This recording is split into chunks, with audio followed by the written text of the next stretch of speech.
Hello बच्चों, let's read this question. This question says that a person suffering from hay fever will have higher amount of.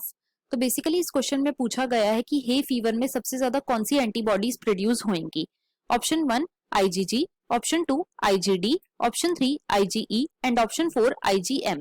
अब अगर इस question के मैं की कॉन्सेप्ट की बात करूं तो इस क्वेश्चन का जो की कॉन्सेप्ट है वो है antibodies. Let me right it over here. It is antibodies. तो सबसे पहले तो बच्चों एंटीबॉडीज हैं क्या.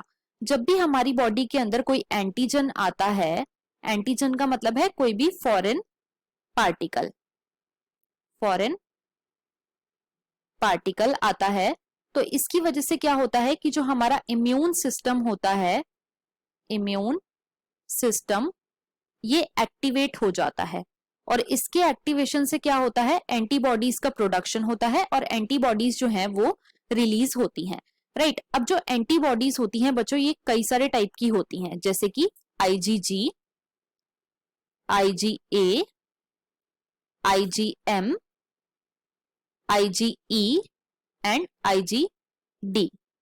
राइट. ये 5 टाइप की मेनली एंटीबॉडीज होती हैं. क्वेश्चन में हमसे बात करी गई है about hay fever. Hay fever. तो बच्चों जो हे फीवर होता है इसे हम एलर्जिक राइनाइटिस भी बोलते हैं. It is also known as allergic rhinitis. और बच्चों मेनली ये होता क्या है, तो ये एक एलर्जिक रिस्पॉन्स होता है अगेंस्ट एयरबॉर्न सब्सटेंसेस जैसे कि पॉलन. राइट.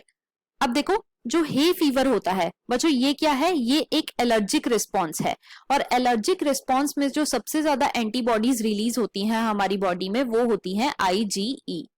राइट. अब क्वेश्चन में हमसे यही पूछा गया था तो अब हम अपने ऑप्शंस को चेक कर लेते हैं. ऑप्शन 1 में हमें गिवन है IgG, ये इनकरेक्ट है. ऑप्शन 2 में हमें गिवन है IgD, ये इनकरेक्ट है. ऑप्शन 3 में हमें गिवन है IgE, ये बिल्कुल करेक्ट है. और ऑप्शन 4 में हमें गिवन है IgM, तो ये भी इनकरेक्ट है. तो हमारा यहाँ पे जो करेक्ट ऑप्शन है वो है option number 3. So the final answer of this question is option number 3, that is IgE. I hope you understood it well. Best of luck.